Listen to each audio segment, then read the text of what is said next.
Hello. In this lecture, we will discuss about electron microscopy, composition analysis in electron microscopes with reference to metals.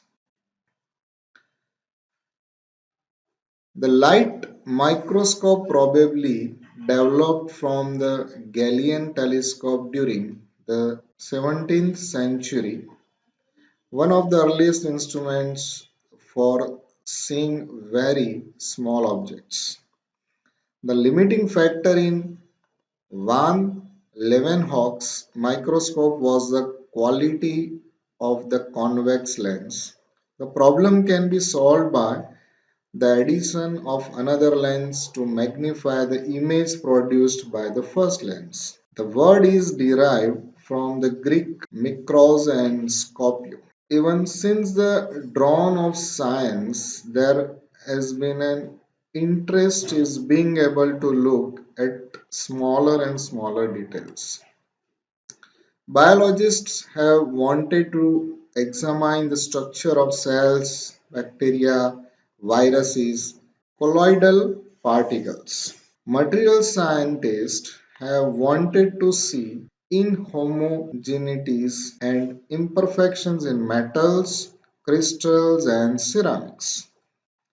In the diverse branches of geology, the detailed study of rocks, minerals, and fossils could give the valuable insight into the origins of our planet and its valuable mineral resources. In the 1920s, it was discovered that accelerated electrons, that is a part of atom, behave in vacuum just like light.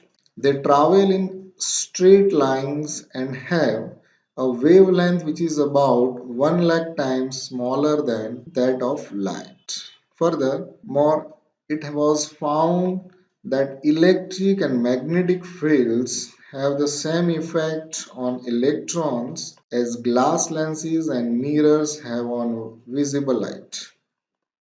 Dr. Ernst Ruska at the University of Berlin combined these characteristics and built the first transmission electron microscope in 1931. Okay, often abbreviated to TEM.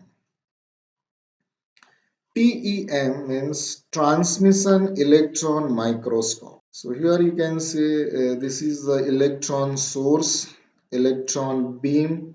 Okay, this is a specimen which is examined. Okay, thin specimen. The area which is vacuum and the fluorescent screen is here.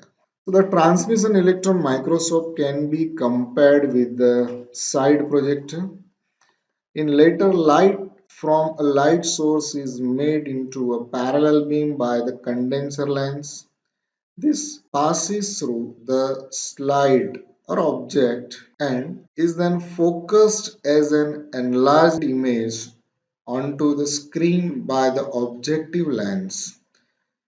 In the electron microscope, the light source is replaced by an electron source, that is a tungsten filament heated in vacuum. The glass lenses are replaced by magnetic lenses and the projection screen is replaced by a fluorescent screen which emits lights when struck by the electrons. The whole trajectory from source to screen is under vacuum and the specimen has to be very thin to allow the electrons to penetrate into it. Not all specimens can be made thin enough for the TEM. Additionally, there is considerable interest in observing surface in more details. Early attempts at producing images from the surface of a specimen involves mounting the specimen nearly parallel to the electron beam, which then strikes the surface at a very small angle. Only a very narrow region of a specimen appears in focus in the image and there is considerable distortion. The technique has not found wide application in the study of the surfaces. So this is a image of the latest transmission electron microscope. Okay, and this is one sample image which can be captured in the monitor. Scanning electron microscope. Okay, it is not completely clear who first proposed this principle of scanning the surface of a specimen with finely focused electron beam to produce an image of the surface. Although another German physicist, Dr. Manfred von Ardenne, performed some experiments with what could be called a scanning electron microscope. Usually, it is known as SEM in 1973.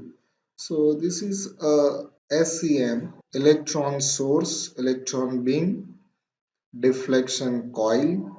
Okay, in vacuumed space, this is a detector thickness of the specimen, and the monitor where we can see the image of the specimen. Nowadays, SEMs can have a resolving power of 1 nanometer and can magnify over 4 lakh times magnification. A scanning electron microscope like TEM consists of an electron optical column, a vacuum system, and electronics.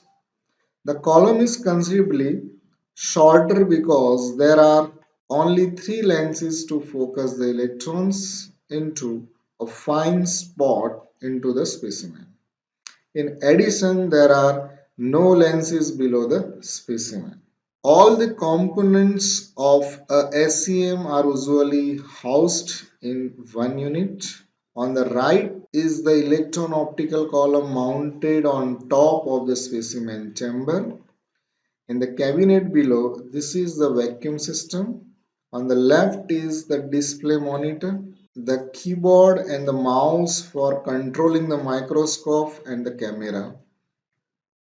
All the rest is below the desktop, which gives the whole instrument its clean appearance. The specimen chamber, on the other hand, is larger because the SEM technique does not impose any restriction on specimen size other than that set by the size of the specimen chamber. The electronics unit is more compact, although it now contains scanning and display electronics, which the basic TEM did not. The lens supplies and the high voltage supplies are considerably more compact. So thank you very much for watching this video.